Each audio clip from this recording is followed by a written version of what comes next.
This is sixth lecture of the chapter State of Matter for class 11 chemistry. Already Graham's law of diffusion has been started. So let us solve a numerical. The question is the rate of diffusion of an unknown gas is 1.73 times smaller than the rate of diffusion of O2. Find the molar mass of unknown gas. मतलब rate of diffusion एक unknown gas का कितना times smaller है, 1.73 times smaller है then what, rate of diffusion O2। ठीक है, तो हम लोग को अननोन गैस का क्या निकालना है, मोलर मास निकालना है। तो जैसे मान लेते हैं कि हम लोग R1 बाय RO2 मान लेते हैं, इस इक्वल टू हम लोग को पता है M2 by what, M1। Okay, so 1.7 time smaller है तो 1 बाय 1.73 इज इक्वल टू कितना होगा आपका, O2 का मोलर मास होगा कितना, O2 का होता है 32 divide by M1। Okay, so M1 हो गया आपका अननोन गैस। तो इसको सॉल्व करो, M1 विल बी 96 ग्राम। ये क्वेश्चन आपका एंट्रेंस का है, इस टाइप का क्वेश्चन आता है। ठीक है, मैथमेटिक्स से मेनली, मैथमेटिक्स ऐसा क्वेश्चन तब क्लास 9-10 में भी मिला था। खाली यहाँ पे कॉन्सेप्ट का बाद इक्वेशन अप्लाई करना है, मैथ अप्लाई करना है। Next, meaning of rate of diffusion in various terms. मतलब रेट ऑफ जो डिफ्यूजन है वो हम लोग तो मोलर मास का रेस्पेक्ट में रिप्रेजेंट किया है, और भी टर्म्स का रेस्पेक्ट में हम लोग रिप्रेजेंट कर सकते हैं। जैसे number 1 in terms of volume of gas. तो रेट ऑफ डिफ्यूजन आर हम लोग बोल सकते हैं कि volume of gas diffuse in unit time. मतलब एक सेकेंड में कितना वॉल्यूम डिफ्यूज हुआ है। ओके, गैस का वॉल्यूम डिफ्यूज हुआ है एक सेकेंड में, that is respect to what, volume of gas. तो उसमें हम लोग लिख सकते हैं R1 बाय R2। ऑलरेडी हम लोग को पता है is equal to root over M2 by M1 होता है, लेकिन इसमें और एक टर्म्स हम लोग जोड़ देते हैं, वॉल्यूम ऑफ गैस V1 पर unit time, volume of gas V2 पर यूनिट टाइम। ठीक है, ये हो गया आपका respect to volume, rate of diffusion.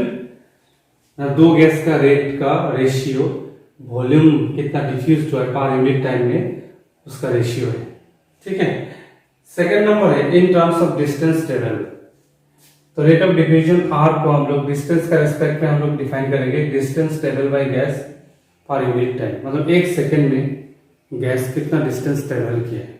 Meaning same है, जो गैस आपका हल्का होगा वो ज्यादा डिस्टेंस ट्रेवल होगा।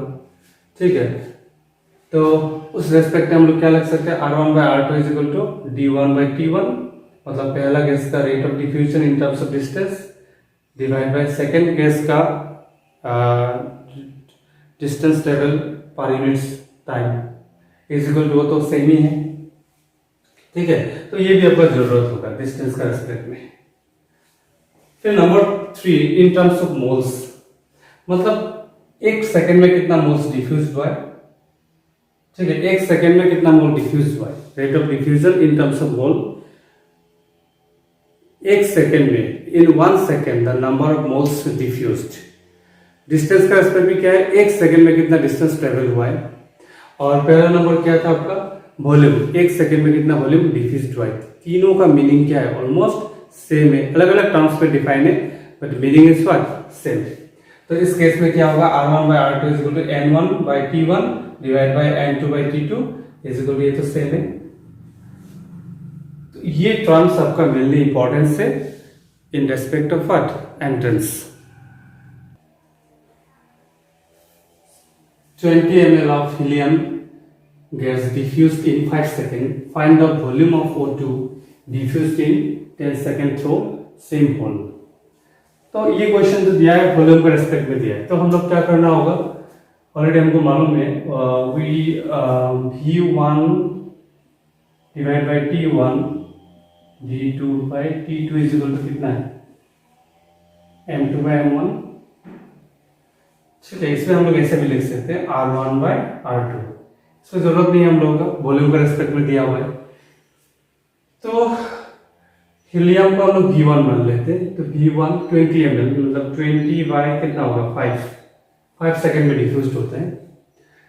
फिर O2 का वॉल्यूम निकालना है, मतलब V2 निकालना है, कितना सेकेंड में 10 सेकेंड में डिफ्यूज्ड इज इक्वल टू कितना होगा, O2 का मोलर मास इसका मतलब 32 डिवाइड बाय हीलियम का मोलर मास कितना है 4।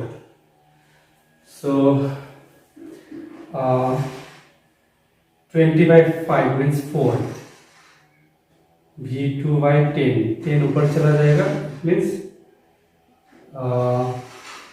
इसमें हो जाएगा आपका 8। सो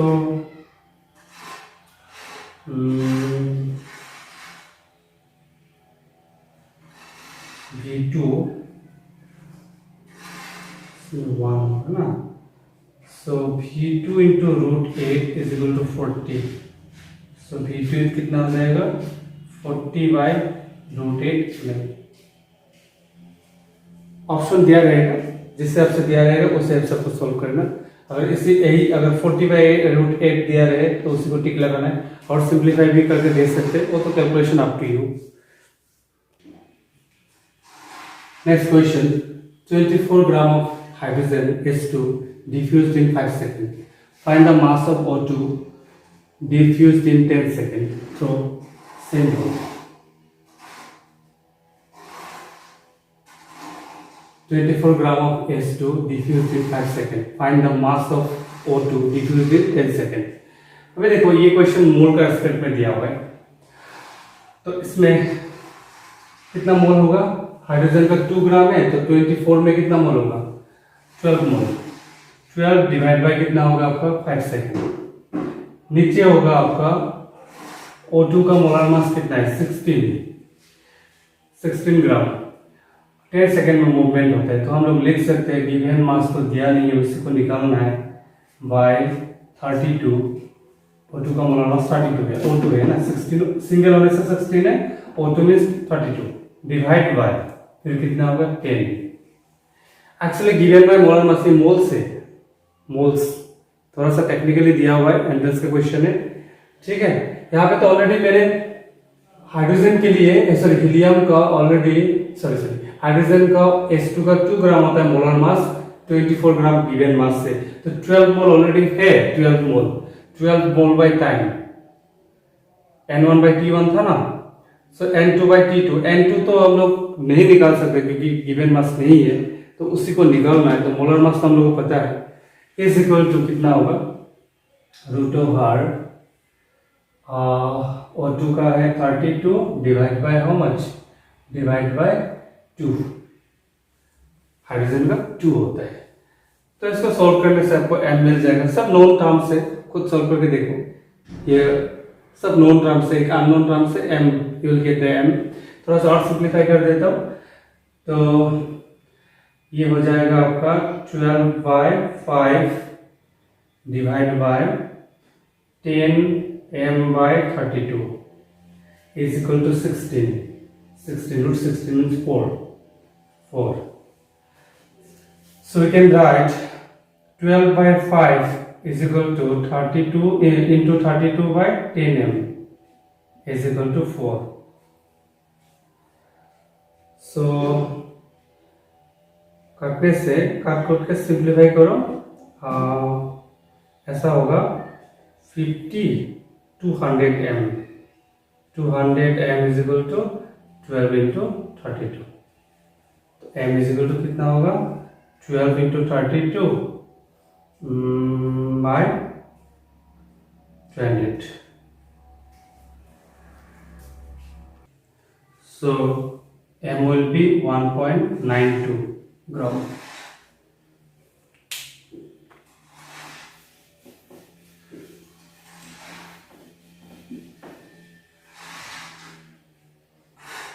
नेक्स्ट क्वेश्चन है x ml of hydrogen gas effused through a hole in 5 seconds. Find the time taken by same volume of O2 to effuse through same hole. तो volume का respect में इक्वेशन को लिखता हूँ x divide by 5 x ml divide by 5 divide by x ml divide by t। O2 का भी तो volume same है, x है, हाइड्रोजन का अगर x है तो O2 का भी क्या होगा, x इज इक्वल टू कितना है आपका 4। कैसे 4 हुआ, O2 का 32 डिवाइड बाय 4 मीन्स 32 बाय 4 नहीं 32 बाय 2, H2 का 2, O2 का 32, 16 का रूट कितना होगा 4। बार बार कैलकुलेशन करने की जरूरत नहीं, ठीक है, अंडरस्टूड है।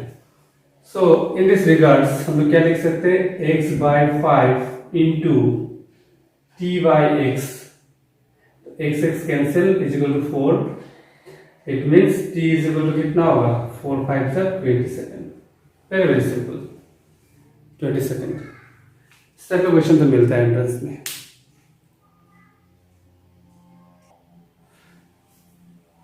So this is a very important question for entrance examination। इससे मान लो सिलेंडर है, यहाँ से खोल बना है, यहाँ से खोल बना है, यहाँ से अमोनिया गैस इंसर्ट किया है, यहाँ पे हाइड्रोक्लोरिक एसिड गैस इंसर्ट किया है, गैसेस फॉर्म में है दोनों। सो टोटल सिलेंडर का डिस्टेंस है, पर ट्यूब का डिस्टेंस है 2 मीटर। तो पॉइंट है D B A C, A जो है मिडिल पॉइंट है, ये C इस साइड में है, D और B इस साइड में है। तो क्वेश्चन है at what point dense white film form, ठीक है, एक कलर डेंस व्हाइट कलर का फिल्म दिखाई देगा कहाँ पे। ऑब्वियसली बात है कि यहाँ से हाइड्रोक्लोरिक एसिड डिफ्यूज होके आएगा, यहाँ से अमोनिया आएगा डिफ्यूज होके। सो जाके कई पॉइंट में जब मीट होगा ना, वहाँ पे रिएक्शन होगा NH3 प्लस HCl, यहाँ पे फॉर्म होगा आपका NH4Cl, NH4Cl फॉर्म होगा। और इसी का जो कलर होता है व्हाइट कलर होता है, डेंस व्हाइट कलर का धुआं दिखाई देगा। तो देखो अभी आपको ध्यान से देखो, इसका जो मोलिकुलर मास है कितना है 36.5, क्लोरीन का 35.5 है, अप्रोक्सीमेटली 35 भी ले सकते हो।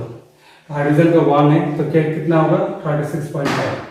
एमोनिया का कितना है 17, ये हल्का है, इसका मोलर मास ज्यादा है, इसका डिफ्यूजन ज्यादा होगा, ज्यादा डिस्टेंस कवर करेगा। तो मिड तक तो ये तो पहले पहुंच जाएगा, इसका मतलब एक ही पॉइंट है, चांसेस सी पॉइंट में करने का क्या होता है, चांसेस होता है कि ये ज्यादा डिस्टेंस कवर करेगा, ये पहुंचते पहुंचते ज्यादा डिस्टेंस कवर कर लेगा, तो ये इसका आसपास क्या होगा रिएक्शंस होगा। तो आंसर क्या होगा आपका सी। इस टाइप के क्वेश्चन आपको मिल सकते हैं, इंपॉर्टेंट है एंट्रेंस में, कोई भी एंट्रेंस में इस टाइप का क्वेश्चन मिलता है। At what distance from and x dense white film appear, same है, यहाँ से अमोनिया इंसर्ट किया है, यहाँ से हाइड्रोक्लोरिक एसिड इंसर्ट किया है, तो कितना डिस्टेंस में, ये डिस्टेंस दिया हुआ है 2 मीटर, कितना डिस्टेंस, एक से कितना डिस्टेंस दूरी में आपका वो जो व्हाइट मतलब रिएक्शंस होगा, व्हाइट कलर का फिल्म्स दिखाई देगा। तो ऑब्वियसली बात है, देखो ये अगर 2 मीटर है तो आधा 1 मीटर होगा, 1 मीटर होगा। तो यहाँ पे देखो आपका ऑप्शन जो दिया हुआ है, कभी कभी आइडिया से भी आप कर सकते हो, ये तो आंसर कभी नहीं हो सकता है क्योंकि 1 मीटर से कम हो ही नहीं सकते, 1 मीटर से ज्यादा ही होगा क्योंकि एमोनिया का स्पीड ज्यादा होगा। तो 1 मीटर से इधर ही फॉर्म होगा आपका जो भी प्रोड्यूस होगा रिएक्टेंट प्रोडक्ट, ये भी नहीं होगा आंसर। अभी दोनों में टाई होगा ए और बी में, तो ये आइडिया लगाना थोड़ा डिफिकल्ट है कि 1.4 होगा 1.2 होगा, उसके लिए कैलकुलेट करना होगा। तो मान लेते हैं कि पॉइंट ले लिया, डी पॉइंट में आपको व्हाइट कलर का फिल्म दिखाई देगा, डी पॉइंट में, डी है आपका यहाँ से डिस्टेंस है मान लो स्मॉल एक्स, तो small x sorry D distance में फिल्म दिखाई दे रहा है। तो हम लोग क्या लिख सकते हैं, ये तो एमोनिया डी डिस्टेंस कवर किया, एमोनिया डी बाय कितना होगा टी डिवाइड बाय क्या होगा 2 माइनस डी, ये कितना, ये अगर डी डिस्टेंस कवर करता है तो ये कितना डिस्टेंस कवर होगा, टोटल 2 है, यहाँ तक डी है, तो ये कितना होगा 2 माइनस डी, सेम टाइम में ही होगा क्योंकि ये जितना टाइम में पहुंचेगा वो भी तो इतना टाइम में पहुंचेगा, इज इक्वल टू क्या होगा आपका क्या दिया हुआ है एमोनिया हाइड्रोक्लोरिक एसिड का होगा 36.5 डिवाइड बाय 17, एमोनिया का 17, यहाँ पे टी कैंसिल, तो कितना होगा d divide by 2 minus D is equal to almost 2, this almost 2 से थोड़ा ज़्यादा होगा, आप कैलकुलेट खुद कर लो, 36.5 बाई 17।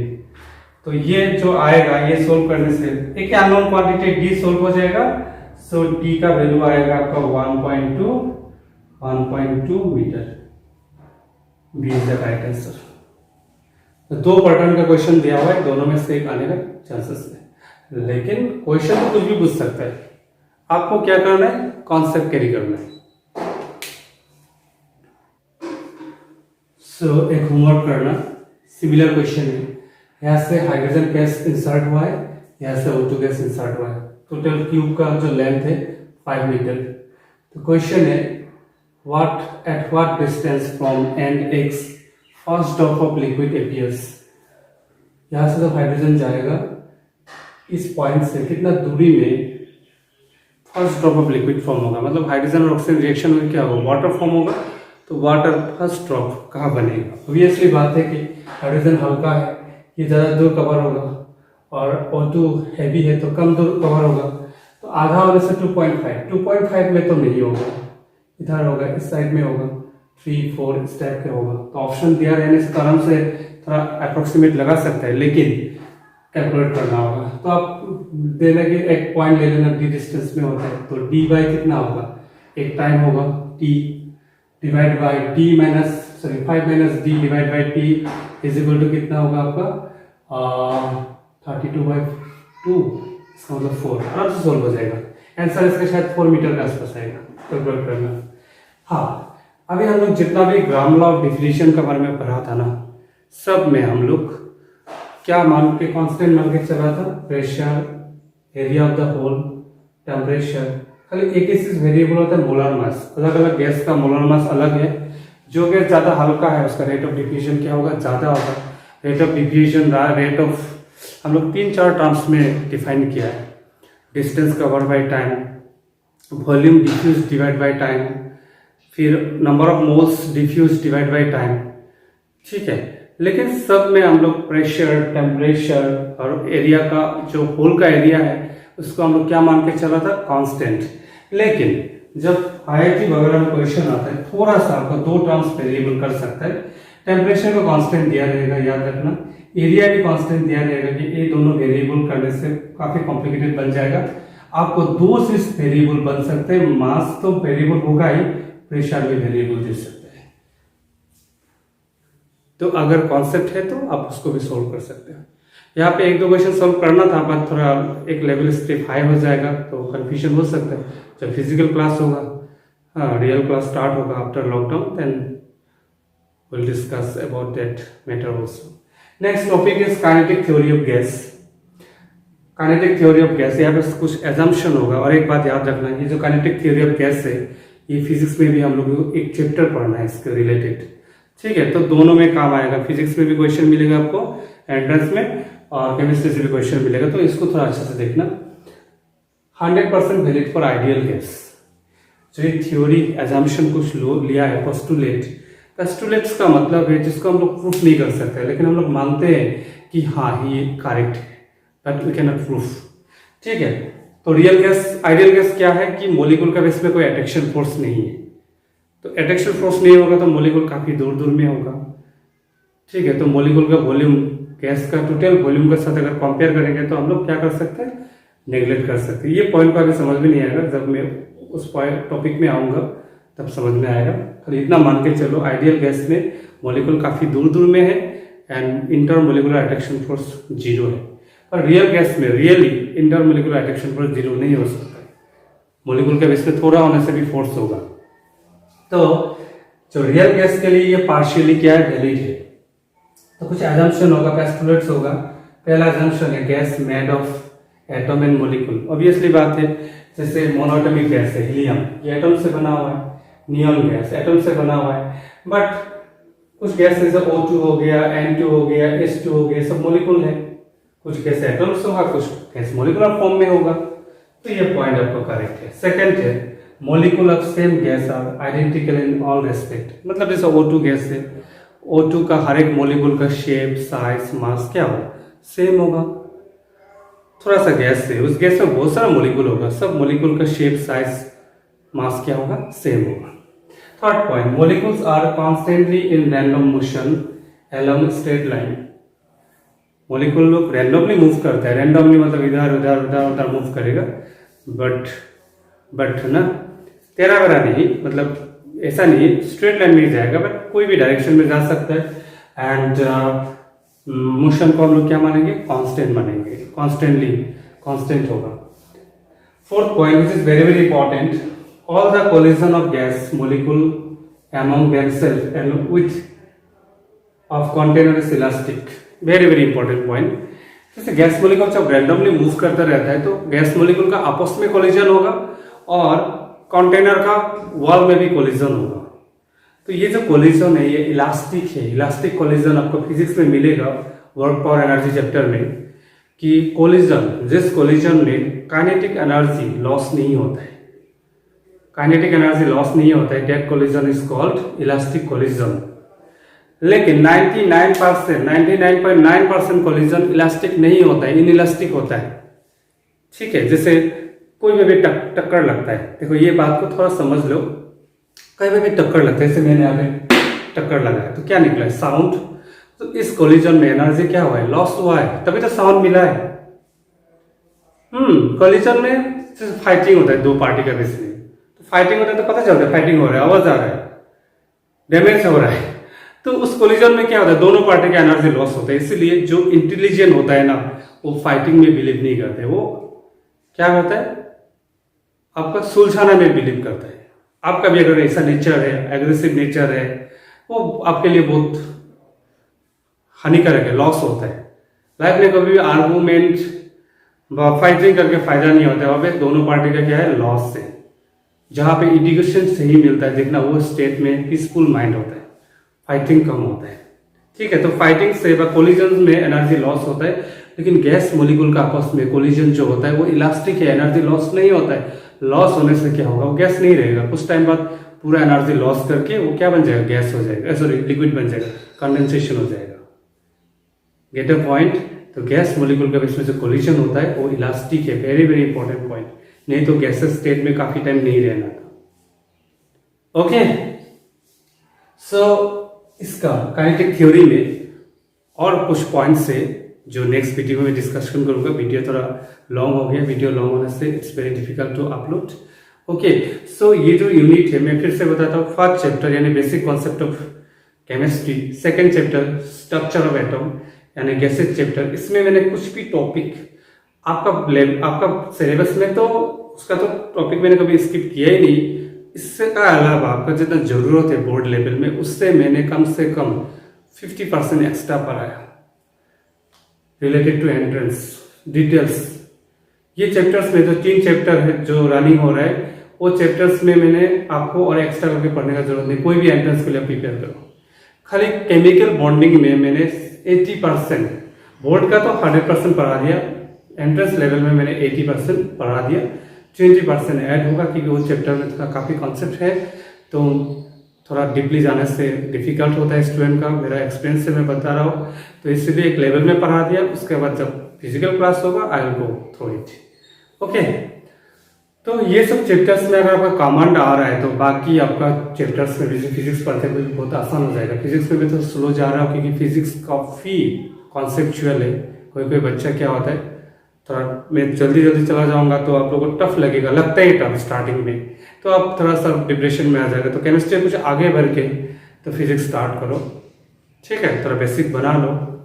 ओके, सो और एक बात मैं बोल रहा हूँ, बार बार बोल रही बात को, जब तक अपना पढ़ाई में टाइम इन्वेस्ट नहीं करोगे, सबसे इंपॉर्टेंट है ये 11-12 का ना, सबसे ज्यादा इंपॉर्टेंट है आप कितना टाइम इन्वेस्ट कर रहे हो विथ रिलैक्स माइंड।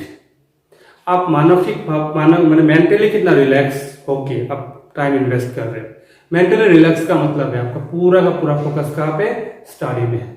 आप पढ़ाई में बैठा है, आपको कोई बुला रहा है खाना खाने के लिए या कुछ कहीं पे, आपको समझ में नहीं आ रहा है कौन बुला रहा है, आपको ध्यान वहां पे नहीं जा रहा है, इसका मतलब है आपका फुल फोकस आपका पढ़ाई में, then nobody can stop you, कोई आपको रोक नहीं सकता है, कोई भी एंट्रेंस क्रैक हो जाएगा। लेकिन मैक्सिमम स्टूडेंट कंसिस्टेंटली फोकस नहीं कर पाते। अगर नहीं कर पा रहे तो कहीं ना कहीं रॉन्ग हो रहा है, उसको ठीक करो। ओके, आपको इस लेवल में टाइम इन्वेस्ट नहीं करोगे तो नहीं होगा। आप कितना भी टैलेंट हो, बार बार ये बात बोल रहा हूँ कि मेरा अपना एक्सपीरियंस से बोल रहा हूँ।